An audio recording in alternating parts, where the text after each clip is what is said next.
Inside the Power Pack box, you will find a hardware kit. Remove all contents from the hardware kit and verify quantities using the hardware kit definition sheet. The hardware kit definition sheet will show the size of the pinner bolt and the quantity required. For installation, you will need marine grease for stainless pivot pins, anti-seize for fastener threads, wrenches, adjustable wrenches, and socket wrenches, needle nose pliers, a hammer, and a measuring tape. Please ensure that you have all proper tools before beginning the assembly of the lift. Apply anti-seize to the end of the threads of each stainless steel bolt included in your hardware kit. Using your marine grease and a small paintbrush, apply a liberal amount of marine grease to each stainless steel pin. For high-strength pins which require a cotter pin on either side of the pin, it is helpful to first apply one cotter pin before greasing the pin. This allows for a cleaner installation and ensures that you do not forget to add the second cotter pin upon installing the pin in the lift. Your lifts will come palletized with banding and bolts used to assemble the lift for shipping purposes. Be very careful with the banding as it can become very sharp after it is cut. Make sure to dispose of it immediately so you do not cut yourself. Also, the bolts used for shipping are not the quality of bolt used for assembling the lift. Please discard of these bolts after disassembling the lift from its palletized format. Inside the Power Pack box, you will find a registration card for your warranty and the owner's manual that we will be using today to assemble this lift. In step 1, we will be attaching the two side beams to the hydraulic beam using 12 2 3/4 inch bolts and 12 stainless steel nuts. Insert each bolt first through the hydraulic beam and then through the side beam, ensuring the head of the bolt is on the inside of the lift and the nut is on the outside of the side beam. It is easiest to start with the bolt in the upper right hand corner and then inserting the bolt into the lower left hand corner. This will properly align all 6 holes on each side and make each bolt easier to put in. Sometimes it is necessary to have a second person on the end of the side beam to help line up the holes.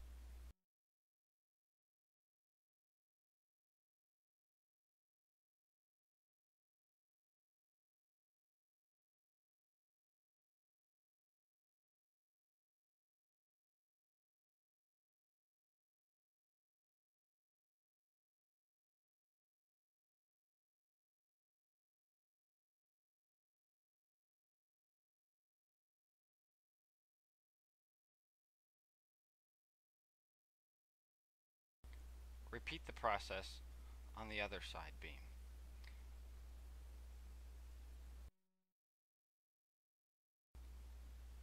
If a second person is not available, use a leg, hammer, or other tool to support the end of the side beam, which will help align the holes on the side beam and the hydraulic beam. At this point, leave all nuts only finger tight. We will tighten them at the end before the installation is complete. For the next step, we will be installing the rear and front H-frames.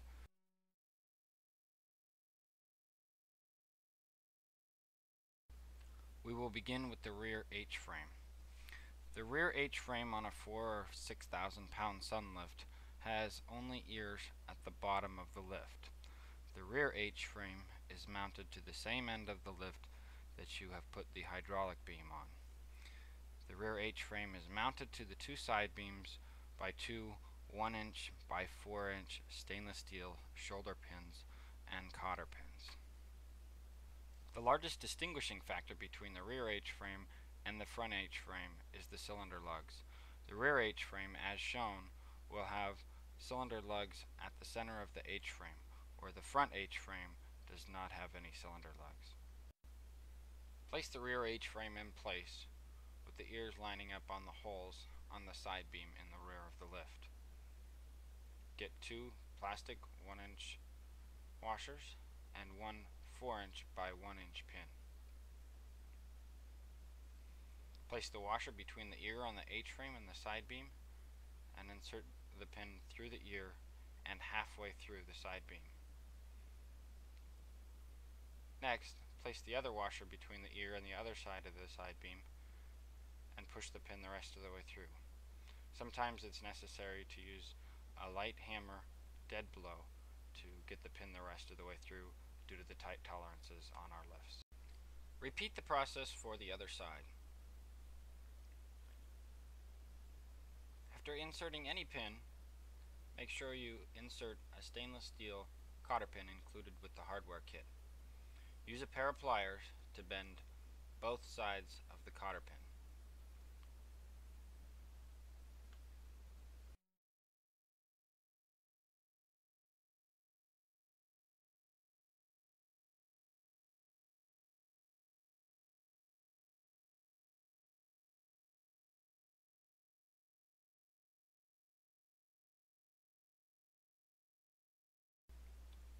Next, install the front H-frame using 3/4 inch washers and 3/4 inch pins as listed in the instruction manual and on your hardware kit definition.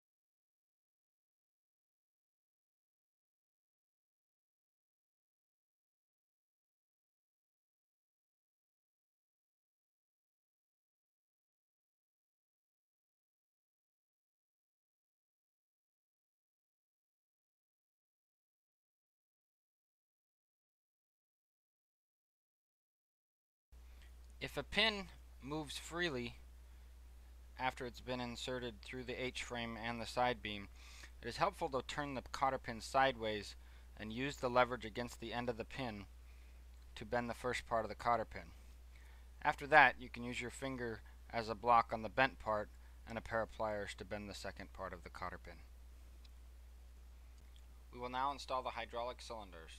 The cylinders can be found in a brown cardboard box that was attached to the lift frame when you received your shipment. Remove the cylinders from the box. Due to the heavy nature of the cylinders, it is recommended that each person carry only one cylinder at a time. Have a second person on hand to help you carry the cylinders into the lift position. The bottom of the cylinders will line up with the lugs on the hydraulic beam. The top of the cylinders will line up with the lugs on the rear H-frame. It is very important that you have the fittings on the cylinders face up, which will allow the hoses to run to the front of the lift. Attach first the bottom of the cylinders with the high strength pin, and then the top of the cylinders with a shoulder pin. Make sure to bend all cotter pins.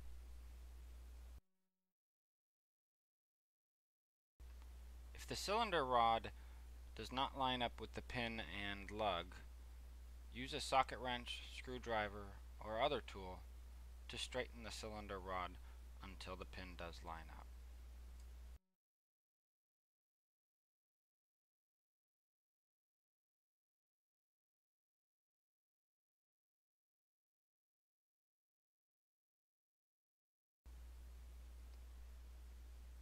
It is often helpful to lift up on the end of the H-frame to help align the top of the cylinder.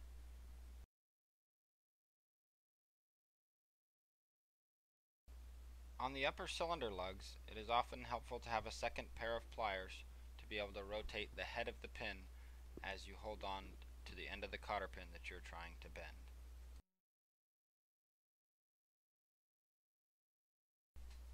For this assembly, we will also be adding the part number SAEX12, which will extend your SunLift from a 48-inch lifting range to a 60-inch lifting range. All necessary hardware is included in the accessories packaging.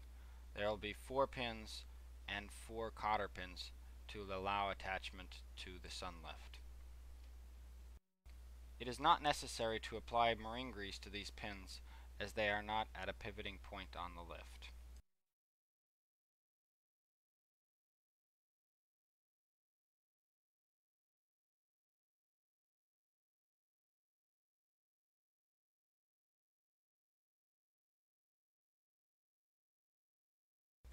Please note that there is a top and a bottom to the EX12 extrusion. The top part has the hole very close to the end of the extrusion. The bottom has several inches of extrusion after the hole. It is very important that you put this extrusion on correctly. Place the extrusion piece over the end of the H-frame. Line up the bottom 3/4 inch hole with the 3/4 inch hole pre-drilled on the H-frame.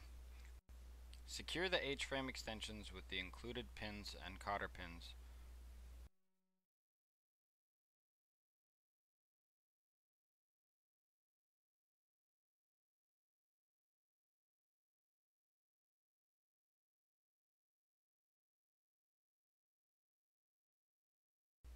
We will now install the bunks. Each bunk is identical, so there is no left or right or front or back on the bunks. Just make sure that the sticker is facing the outside of the lift. Place the bunk over the 2 H-frames, lining up the holes as close as possible. Next, starting at the rear of the lift, grab one 3/4 inch by 4 inch pin, 2 3/4 inch plastic washers, and a cotter pin. Place the pin through the hole with a washer being between the H-frame and the side of the bunk. Push the pin halfway through the bunk and H-frame. Insert a washer between the inboard side of the bunk and the other side of the H-frame, and then push the pin the rest of the way through. When attaching the bunks, always start in the rear of the lift.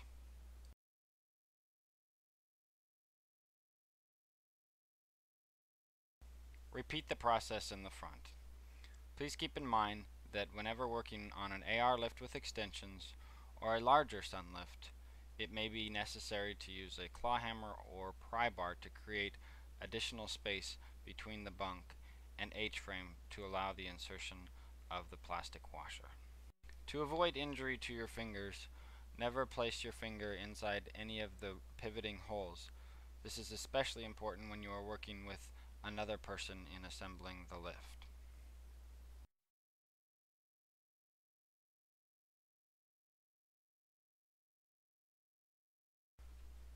Placing a hammer or piece of wood between the front H-frame and side beam is often helpful to align the bunk on the front H-frame, especially if you are working alone.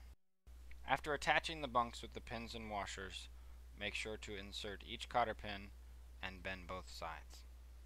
We will now attach the crossbeam, feet, and legs to the rest of the lift. Due to differing job site conditions, it is sometimes necessary to build the lift in a slightly different order than the instructions indicate. This is perfectly fine as long as all key installation points are followed and proper hardware is used. The first step in attaching the crossbeams is to measure the crossbeams to make sure they are centered on the lift. Please refer to the installation instructions for the proper measurement for different size lifts. Having the lift perfectly square on the lift frame is very important, especially if you will be attaching a canopy. Using your tape measure, place a scribe mark measuring from the inside of the crossbeam to the proper measurement listed for your lift. Repeat on each corner. You will use these scribe marks to line up the side beam saddles and the crossbeam.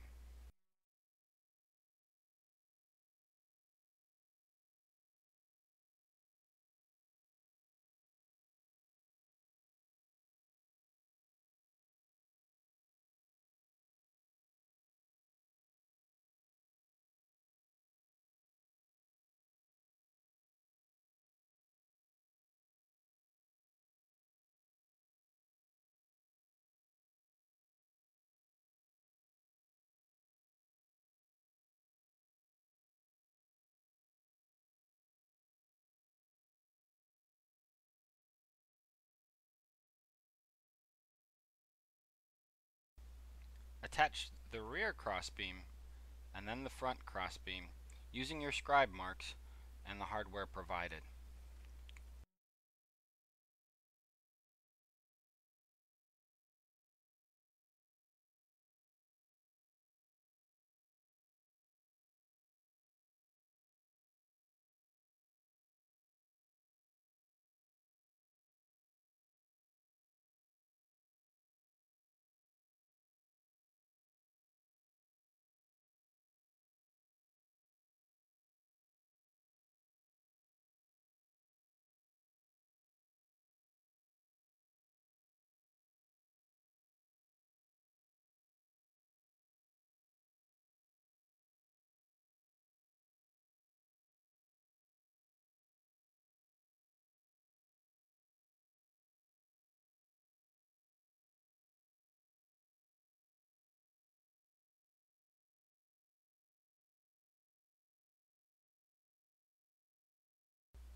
Next, attach the legs and foot pads to the cross beams.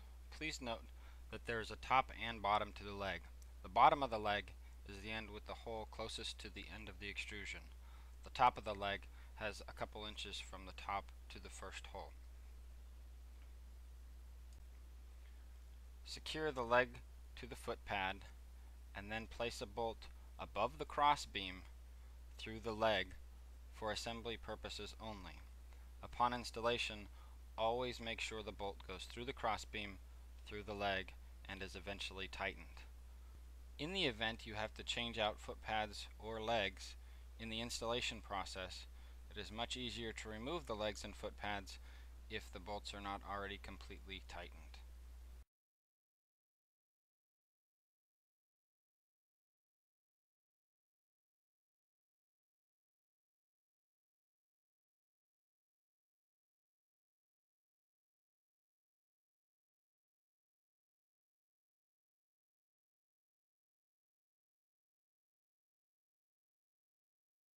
Repeat the process with all four corners of the lift.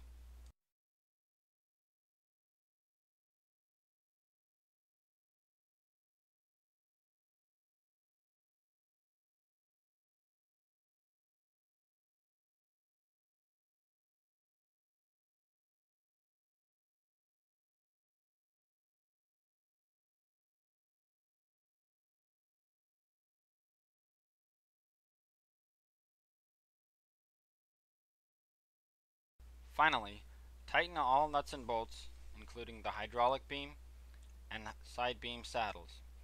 Also, verify that all cotter pins on the cylinders, H-frames, and bunks are in place and bent in both directions.